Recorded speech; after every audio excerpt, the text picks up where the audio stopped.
ছাত্রদের দল এনসিপি ১২৫ আসনে নমিনেশন কনফার্ম করেছে। প্রত্যেকেই তাদের এলাকায় গণসংযোগ চালাচ্ছে। মহা ধুমধামে এনসিপি নমিনেশন ফর্ম বিক্রি করে যাচাই বাছাই করে এদের নমিনেশন দিয়েছে। এদের মধ্যে মাত্র ৩০ জন নমিনেশন পেলে বাকিরা বিদ্রোহী উঠবে, যে কারণে পার্টি ভেঙে যাওয়ার সম্ভাবনাও বেশি। যারা এলাকায় প্রচারণা চালিয়েছেন তারা যদি নির্বাচন না করতে পারেন তাহলে তাদের রাজনীতি থাকবে না। ফলে এনসিপি নিজস্ব সাংগঠনিক ভিত্তি ভেঙে চুরমার হয়ে যাবে। নির্বাচনকে সামনে রেখে রাজনীতিতে ভাঙন দেখা যেতে পারে বলছেন বিশ্লেষকরা। একাধিক সূত্র বলছে জামায়াত ইসলামীর সঙ্গে নির্বাচনী ঐক্যে পৌঁছেছে এনসিপি। জানা গেছে জামাত ৩০ থেকে ৫০টি আসন ছাড়তে পারে। এনসিপির শীর্ষ পর্যায়ের নেতারাও একমত হয়েছেন।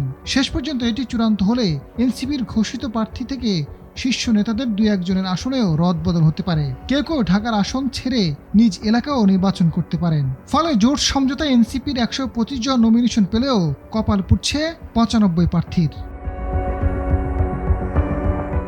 এদিকে ৩০ আসনে এনসিপি জামায়াতের সঙ্গে জোটে গেলে ব্যাপারটা আত্মঘাতী। এতে নির্বাচনী জোটে নমিনেশনের বাইরে গিয়ে কেউ কেউ নির্বাচন করতে পারেন। এর ফলে নানাবিধ ক্রাইসিসে পড়বে এনসিপি, এমনটাই মনে করছেন বৈষম্য বিরোধী ছাত্র আন্দোলনের সভাপতি রিফাত রশিদ। নিজের ফেসবুক ওয়ালে এক পোস্টে তিনি বলেছেন, জোটে গেলে এনসিপি আর কখনো স্বতন্ত্র রাজনৈতিক সত্তা আকারে দাঁড়াতে পারবে না। নতুন রাজনৈতিক বন্দোবস্তের আলাপ স্রেফ একটা স্ট্যান্ডবাজি হিসেবে দেখবে মানুষ। এটা এনসিপির স্মরণে রাখা উচিত।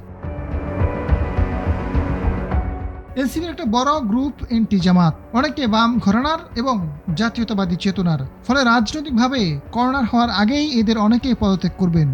ফলে এনসিপি ভেঙে যাবে বলে মনে করছেন রিফাত রশিদ। এরই মধ্যে বেশ কয়েকজন নেতা পদত্যাগ করেছেন।